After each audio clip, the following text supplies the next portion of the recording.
इस वीडियो में हम बात करने वाले हैं आज हुए मंडे नाइट रॉ के शो के बारे में। तो भाई शो की स्टार्टिंग हमें देखने को मिलती है सोलो सिकोआ और जिमी ऊसो के साथ। और जिमी ऊसो भाई यहाँ पर बात करते हैं कि किस तरह से भाई लोग यहाँ पे बात कर रहे हैं कि ब्लड लाइन के अंदर दरारें आनी शुरू हो चुकी हैं, ब्लड लाइन भाई एक दूसरे से जुदा हो चुके हैं। उन्होंने कहा कि भाई इस तरह का कुछ भी नहीं है, जब तुम एक फैमिली होती हो तो भाई फैमिली में इस तरह की चीज़ें होती रहती हैं और हम बस सब भाई अंदर से एक हैं और ये चीज़ तो भाई हमें पता भी है। और इनका यहाँ पर मैच होने वाला था स्ट्रीट प्रॉफिट्स के साथ। तो भाई वो यहाँ पर आते हैं और वो सबसे पहले तो मॉक करते हैं कि हाँ भाई रिंग में जिमी ऊसो खड़ा है, सोलो खड़ा है। और उसके बाद वो कहते हैं कि हाँ जे ऊसो भी थे, वो फिर कहते हैं कि नहीं नहीं नहीं भाई जे ऊसो तो यहाँ पर जो है वो है ही नहीं, मतलब वो तो भाई ब्लड लाइन के यहाँ पर साथ ही नहीं है, जिसकी भाई 90 ओवरऑल रेटिंग थी WWE 2K23 में। तो इस तरह से भाई स्ट्रीट प्रॉफिट्स यहाँ पर जो है वो मॉक कर रहे होते हैं इन दोनों को। इसके अलावा कोई इतना खास नहीं था और इनका उसके बाद मैच भी हमें जो है वो देखने को मिलता है। अब हमें पता है कि भाई जो मॉन्टेस फोर्ड हैं वो जब भी किसी मैच में होते हैं तो भाई वो अपनी फुल जो है वो परफॉर्मेंस यहाँ पर देते हैं और यहाँ पर भी इसी तरह से था भाई, हाई फ्लाइंग मूव्स यहाँ पर काफ़ी ज़्यादा थे। अब मैच की एंडिंग में दोस्तों यहाँ पर सोलो सिकोआ इसमें इन्वॉल्व हो जाते हैं, जबकि वो मतलब लीगल कंपेटिटर नहीं होते। और वो जिस तरह से भाई मॉन्टेस फोर्ड को यहाँ फेंकते हैं वो काफ़ी मज़ेदार था और इस तरह से भाई वो जीत जाते हैं। और मैच खत्म होने के बाद भी यहाँ पर जो मॉन्टेस फोर्ड है उनके ऊपर वो अटैक जो है वो जारी रखते हैं और भाई सोलो सिकोआ वही अपनी चेयर लेके आते हैं और इस तरह से वो भाई उनको गर्दन में फंसा लेते हैं और भाई यहाँ पर वो मारने लगते हैं। लेकिन भाई यहाँ पर जो केविन ओवेंस हैं वो आ जाते हैं और केविन ओवेंस ने भाई सबसे पहले तो सुपर किक लगाई सोलो सिकोआ को और उसके बाद भाई जिमी ऊसो को यहाँ पर उन्होंने स्टनर दिया और अपनी स्टेटमेंट दे के भाई वो यहाँ पर चले गए। और वो यहाँ पर कहते हैं जाते हुए कि भाई मैं तुम्हारे साथ अभी मेरा बिजनेस ख़त्म नहीं हुआ। उसके बाद दोस्तों में शो पर ब्रॉक लेसनर देखने को मिलते हैं जिन्होंने भाई यहाँ पर चैलेंज को एक्सेप्ट करना था या रिजेक्ट करना था भाई। तो यहाँ पर भाई वो वैसे तो MVP लॉन्च था लेकिन भाई पहले वो आ जाते हैं और उसकी वजह से भाई MVP काफ़ी यहाँ पर नाराज़ होते हैं कि भाई मैं यहाँ पर मतलब मुझे तुम्हें इंट्रोड्यूस करना चाहिए। तो और ब्रॉक यहाँ पर भाई जो सोफ़ा है वहाँ पर जाके बैठ जाते हैं और MVP को कहते हैं कि भाई तुम आ जाओ, भाई मुझे कोई मसला नहीं है, मैं यहाँ पर तुम्हें मारूंगा नहीं, क्योंकि ऑडियंस सुप्लेक्स सिटी की जो है वो चांस लगा रही थी। तो यहाँ पर जो ब्रॉक लेसनर है वो यहाँ पर MVP को कहते हैं कि नहीं भाई तुम्हें टेंशन लेने की ज़रूरत नहीं है, आज कोई भी भाई सुप्लेक्स यहाँ पर नहीं पड़ेगा, तो तुम भाई यहाँ पर रिंग में आ सकते हो। तो यहाँ पर भाई MVP भी रिंग में आते हैं, उनको भी यहाँ पर भाई सोफे पे जो है वो बिठा देते हैं जो हमारे ब्रॉक लेसनर। और उसके बाद भाई ब्रॉक कहते हैं कि ठीक है भाई तुमने मैच मुझसे चाहते हो ना कि मैं ऑलमोस्ट से लड़ूँ, तो भाई इस मैच को तुम बेचो मेरे आगे, मतलब कि तुम मुझे भाई राज़ी करो कि भाई मुझे ये मैच लड़ना चाहिए। तो भाई यहाँ पर जो हमारे MVP है वो ऐसी बातें करते हैं कि भाई तुमने यहाँ पर काफ़ी बंदों को सुप्लेक्स लगाया, तुमने कितने ही बंदों को कॉन्कर किया, लेकिन भाई जो हमारे बॉबी लैशली थी उसके सामने तुम्हारी जो है वो चल नहीं सकी और ना ही तुम्हारी मतलब कि ओमोस के सामने चल सकेगी, क्योंकि तुम किसी बंदे को तो हार्ट लॉक में मतलब कि किसी बंदे को F5 लगा सकते हो, सुप्लेक्स लगा सकते हो, लेकिन भाई ओमोस कोई बंदा नहीं है, वो एक नाइजेरियन जायंट है। तो इस तरह से जो ब्रॉक लेसनर वो भी काफ़ी ज़्यादा जो है वो हाइप हो जाते हैं कि हाँ भाई तुम जो है वो काफ़ी अच्छा है, यहाँ पर जो है वो इस चीज़ को बेच रहे हो। तो यहाँ पर भाई MVP काफ़ी है उनकी, मुझे अच्छी चीज़ लगी भाई जिस तरह से उन्होंने एकदम से जो है वो शुरू हो गए, काफ़ी मज़ा आया इसको देख कर। और ब्रॉक लेसनर भी तारीफ़ करते हैं कि हाँ भाई मुझे तो गूस बम्स यहाँ पर आ गए हैं भाई, इतने अच्छे तरीके से तुमने जो है वो किया, तो क्यों ना भाई इस बात पर हम जो है वो चेयर्स करते हैं और भाई पीते वगैरह हैं। तो यहाँ पर मतलब कि MVP यहाँ पर कहते हैं कि हाँ भाई मैं शैम्पेन खोलता हूँ। तो यहाँ पर ब्रॉक कहते हैं कि नहीं भाई रुको, मैं जो है वो अपनी, तुम्हें पता है कि भाई मैं फार्मर हूँ तो भाई मैं अपनी चीज़ें अपने साथ लेके घूमता हूँ, तो वो भाई अपनी बोतल लेके आए। तो कहते हैं ठीक है भाई इसमें से हम पियेंगे और ब्रॉक लेसनर भाई सबसे पहले तो पीते हैं। MVP पहले जो है वो कहते हैं कि नहीं नहीं मैं अपनी पीऊँगा, लेकिन ब्रॉक कहते हैं कि नहीं तुम यही पियो। और MVP भाई इसको यहाँ पर पीते भी हैं, लेकिन भाई उसका टेस्ट लगता है काफ़ी ज़्यादा यहाँ पर कड़वा था। MVP ने भाई यहाँ पर थूक दिया मतलब उसको ब्रॉक लेसनर के ऊपर भाई। और हमें पता है कि भाई जब ब्रॉक लेसनर के साथ कोई ऐसा करता है तो भाई उसके साथ यहाँ पर क्या होता है। तो भाई पहले तो ब्रॉक लेसनर आराम से भाई मुंह वगैरह साफ़ करते हैं, MVP भाई उनको रुमाल भी ऑफर करते हैं कि भाई हाँ भाई तुम इसको साफ़ कर लो, साफ़ तो करते हैं। और उसके बाद भाई यहाँ पर F5 दे देते हैं और चैलेंज को भी यहाँ पर उन्होंने एक्सेप्ट कर लिया है कि ओमोस के साथ उनका मैच होने वाला है एट रेसलमेनिया, जो कि भाई फैंस काफ़ी ज़्यादा नाराज़ है। मैं भी भाई काफ़ी ज़्यादा यहाँ पर मैंने भी एक्सपेक्ट नहीं किया था कि भाई इस तरह का हमें कोई मैच देखने को मिलेगा। बहरहाल भाई इसके बारे में हम कुछ कर नहीं सकते। उसके बाद दोस्तों हमें शो पर मैच देखने को मिलता है कोडी रोड्स का चैट गेबल के साथ।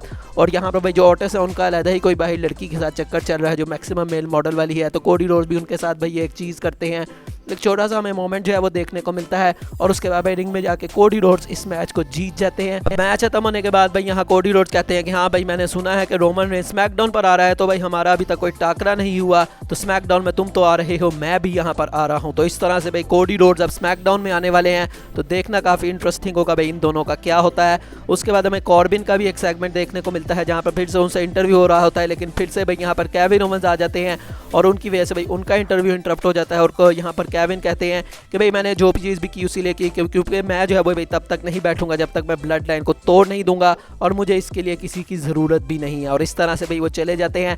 नेक्स्ट दोस्तों एक काफ़ी इंटरेस्टिंग चीज़ शो पे होती है जो कि मिस टीवी का सेगमेंट था, जहाँ पर भाई मिस बताने वाले थे कि भाई उनकी कौन सी स्पेशल अनाउंसमेंट है जो कि भाई वो यहाँ करने वाले हैं। और ये वही अनाउंसमेंट थी जो कि भाई मैंने आपको बता दी थी पिछले हफ्ते ही। और यहाँ पर दोस्तों रिवील होता है कि मिस इस साल के रेसलमेनिया को होस्ट करने वाले हैं, तो काफ़ी खुश होते हैं। और यहाँ पर भाई वो शॉट भी लेते हैं लोगन पॉल पे। उन्होंने कहा कि तुम्हें क्या लगा था भाई कोई और करेगा रेसलमेनिया को होस्ट, क्या भाई लोगन पॉल करेगा? उन्होंने कहा कि भाई ये रेसलमेनिया गोज हॉलीवुड है, रेसलमेनिया गोज यूट्यूब नहीं है जो भाई यहाँ पर लोगन पॉल जो है वो ये चीज़ करे। अब भाई यहाँ पर इतना ही कहना होता है कि भाई यहाँ पर उनको इंटरप्ट करने के लिए सेथ फ्रिकिन रॉलिंस आ जाते हैं और भाई उनका गाना किस तरह से लोग एंजॉय कर रहे होते हैं। और जब रिंग में भी आते हैं भाई वो वही कर रहे होते हैं और मिस यहाँ पर भाई परेशान हो जाते हैं और अपनी वो वही चीज़ करते हैं कि भाई when my hand goes up your mouth goes shut. तो भाई यहाँ पर कोई शॉट होता नहीं है। तो भाई इस तरह से काफ़ी मज़ेदार जो है इनकी हमें चीज़ देखने को मिली। और यहाँ पर भाई जो सेथ रॉलिंस हैं वो कहते हैं कि नहीं भाई मुझे तुमसे जो है वो कोई मसला नहीं है, क्योंकि मिस कहते हैं कि भाई पिछले 3 हफ्तों से तुम मेरे पीछे पड़े हुए हो। तो उन्होंने यहाँ पर कहा कि नहीं भाई तुम इसी तरह के जो हो, तुम एक ऐस होल हो, तो भाई इसलिए तुम्हें जो है वो ये चीज़ करनी पड़ती है। और उन्होंने यहाँ पर कहा कि मैं इसलिए आया हूँ यहाँ पर कि भाई लोगन पॉल तो तेरा बड़ी है, तू कहता है कि भाई तूने यहाँ पर सब कुछ सिखाया है तो क्यों ना भाई तू यहाँ पर उसको वीडियो कॉल कर और भाई मैं उससे फिर बात करता हूँ। तो मिस भाई इस चीज़ को रिजेक्ट कर देते हैं। वो कहते हैं कि नहीं मैं भाई इस तरह का कुछ भी नहीं करने वाला। और यहाँ पर भाई वो सेथ रॉलिंस को जो है वो मॉक भी करते हैं और उनके ड्रेस का मजाक उड़ाते हैं और सेथ रॉलिंस यहाँ पर भाई अटैक कर देते हैं मिस पर। और उसके बाद भाई उनका फ़ोन नीचे गिरा होता है, फ़ोन यहाँ पर उठाते हैं और भाई काफ़ी वो फ़नी था, मिस के चेहरे के करीब लेके जाते हैं भाई लॉक खोलने के लिए। भाई वो काफ़ी मुझे फ़नी चीज़ लगी। उसके बाद भाई यहाँ पर वो फेस टाइम भी करते हैं लोगन को। और लोगन पहले तो कहते हैं कि भाई मिस मुझे कॉल मत करो, लेकिन जब वो देखते हैं कि भाई रॉलिंस हैं तो भाई वो यहाँ पर काफ़ी ज़्यादा जो है वो हैरान हो जाते हैं। और रॉलिंस उनको कहते हैं कि भाई बहुत हो गया ये चीज़ें कि तुमने मुझे अटैक किया, मैंने तुम्हारे बारे में बोला, तो क्यों ना भाई नेक्स्ट वीक तुम मंडे नाइट रॉ पर आ जाओ और भाई मैन टू मैन जो है वो इस चीज़ को हैंडल करेंगे। तो भाई लोगन पॉल कहते हैं कि हाँ भाई काफ़ी अच्छी चीज़ है, वो इसको जो है वो एक्सेप्ट भी कर लेते हैं। और साथ कहते हैं कि हाँ भाई फ़ोन कट करने से पहले मैं एक चीज़ कहना चाहूँगा तुम्हें, और वो यहाँ पर कहते हैं बाय बाय बिच। इस तरह से भाई रॉलिंस ने काफ़ी हाइप क्रिएट कर दी है नेक्स्ट वीक के सेगमेंट के लिए। और उसके बाद वो जाने लगते हैं। मिस भाई यहाँ तब तक उठ जाते हैं और मिस को भाई यहाँ पर स्टॉम्प भी पड़ जाता है। उसके बाद हमें ऑस्टिन थ्योरी भी बैक से देखने को मिलते हैं जो कि कहते हैं कि भाई मैं यहाँ पर ग्रेटेस्ट चैंपियन हूँ और नेक्स्ट वीक सीना आने वाला है। तो भाई सब यहाँ सीना के बारे में बात कर रहे हैं, हसल लॉयल्टी रिस्पेक्ट। मेरे अंदर भी भाई ये हसल और लॉयल्टी तो है, रिस्पेक्ट भाई अभी मैं जो है वो दिखाऊंगा जॉन सीना को। भाई जब वो नेक्स्ट वीक आएगा तो भाई मैं उसको पर्सनली जाके जो है वो देखूंगा और उसको रिस्पेक्ट दूंगा, तो क्या वो भी मुझे रिस्पेक्ट देगा। इस तरह से भी थ्योरी कहते हैं। उसके बाद हमें मैच देखने को मिलता है बॉबी लैशली वर्सेस अलायस का, जो कि भाई लास्ट वीक जो है वो कन्फ्रंट हुआ था इन दोनों को। तो भाई ये यहाँ पर जो है लैशली जीत जाते हैं। और मैच खत्म होने के बाद वो सबसे पहले तो ब्रॉक लेसनर की बात करते हैं कि मेरा भाई अभी भी उसके साथ अनफिनिश बिजनेस है, क्योंकि भाई वो मैंने हर्ट लॉक में फंस गया और उसको कोई हल जो है वो नज़र नहीं आया। तो भाई वो यहाँ से चला गया और मुझे उससे भी रिवेंज चाहिए। और उसके बाद वो कहते हैं कि ब्रे वाइट जो है वो किस तरह की भाई अजीब सी जो है वो चीज़ें कर रहा है, तो भाई तुम जो है वो इस तरह की चीज़ें मत करो भाई, मैं जो है वो तुमसे भाई लड़ना चाहता हूँ और अब भाई तुम जो है वो मेरा नाम मत लेना इस तरह से, वरना भाई मैं तुम्हारे लिए ये चीज़ जो है वो अच्छी नहीं होगी। तो भाई यहाँ से वो जा रहे होते हैं और टाइटन ट्रोन पे फिर से हमें जो है वो ब्रे वाइट की चीज़ देखने को मिलती है। और काफ़ी फ़नी थी यहाँ पर जो लेसनर है भाई वो जिस तरह से मतलब पुशअप्स वगैरह ये सारा कुछ अपनी बॉडी वगैरह दिखाते हैं, तो वही वाइट वहाँ पे भाई उनके ही मतलब वीडियो बनाई होती है पूरी, काफ़ी फ़नी थी। और भाई जो हमारे बॉबी लैशली उनका कोई इतना रिएक्शन नहीं आ रहा था, वो यहाँ काफ़ी गुस्से थे और उनको भी समझ नहीं आ रही थी कि भाई यहाँ पर वाइट जो है वो करना क्या चाहता है। तो भाई जल्द ही हमें इनकी स्टोरी लाइन भी स्टार्ट होती हुई दिखाई दे जाएगी, जो कि भाई काफ़ी ज़्यादा यहाँ पर मज़ेदार होगी। उसके बाद शो पर आता है जॉनी गार्गानो का मैच, जो कि भाई ऑटिस के साथ यहाँ पर होना था। यहाँ पर कुछ खास जो है वो बताने वाली चीज़ नहीं है। यहाँ पर भाई जो हमारे जॉनी गार्गानो है उन्होंने एंड पर फिनिशर लगा के अपना इस मैच को जो है वो जीत लिया। उसके बाद बैक से हमें पॉल हेमन भी देखने को मिलते हैं, जो कि कहते हैं कि हाँ भाई फ्राइडे नाइट स्मैकडाउन पर रोमन रेंज को कन्फ्रंट करेगा कोडी रोड्स। तो यहाँ पर उनको जो मतलब अनाउंसर होती है वो कहते हैं कि नहीं भाई वो कन्फ्रंट करने का उसने कुछ नहीं कहा, उसने सिर्फ कहा है कि भाई मैं भी वहाँ पर आने वाला हूँ। तो यहाँ पर उन्होंने कहा कि भाई आने से यही मुराद है कि भाई वो यहाँ पर कन्फ्रंट करेगा। तो अब भाई रोमन रेंज और कोडी रोड्स एक दूसरे को कन्फ्रंट करेंगे।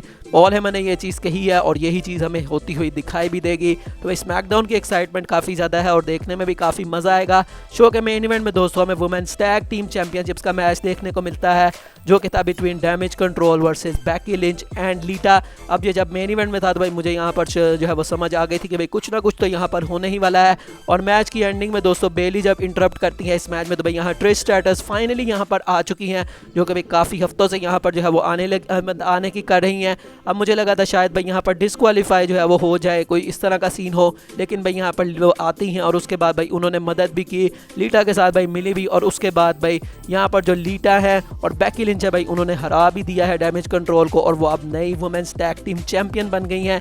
तो अब भाई इनकी क्या स्टोरी लाइन होगी, क्या आगे भी लीटा इन्वॉल्व होंगी या नहीं होंगी, तो भाई ये चीज़ भी देखने में काफ़ी मज़ा आएगा। बाकी भाई आज का शो ठीक ठाक था, बाकी आज की वीडियो अच्छी लगी हो तो आप लाइक ज़रूर कर दीजिएगा और चैनल को सब्सक्राइब लाजमी कीजिएगा। मिलेंगे नेक्स्ट वीडियो में, तब तक के लिए अल्लाह हाफिज़।